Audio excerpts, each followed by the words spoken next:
Sur les 257 devoirs individuels et 44 dossiers collectifs corrigés dans le département, 79 prix ont été remis ce mercredi, récompensant 173 élèves. Un beau palmarès, autant pour les étudiants que pour les institutions, qui voient là perdurer les valeurs et les souvenirs des combats menés par la France face à l'oppression. Les choses étaient faites en grand. Et le moment d'émotion que vous avez évoqué me semble aussi relevé par le fait que c'est la première année, en l'absence du colonel Desroches, qui nous a quittés en étant décédant cette année. Et le colonel Desroches avait au fond de lui-même ce devoir de mémoire qui était ancré et qu'il transmettait aux élèves, qu'il accompagnait dans des voyages, dans des conférences qu'il faisait.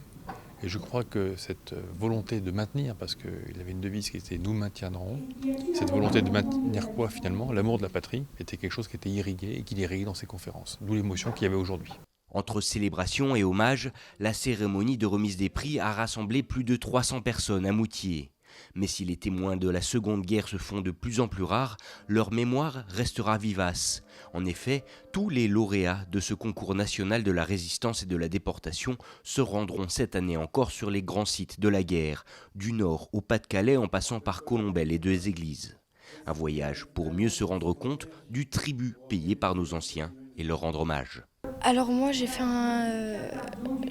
un devoir individuel avec des élèves qui partaient en voyage et sur chaque lieu de mémoire j'ai exprimé leur déception parce que c'est vraiment triste de voir les camps, de vivre le moment présent. Là on n'est pas sur un camp de concentration ou autre alors que les sentiments ils sont 1000 fois multipliés quand on est sur des lieux comme ça. J'ai vraiment pris ça à cœur parce que je trouve que la transmission de mémoire, c'est quelque chose qu'il faut faire de génération en génération.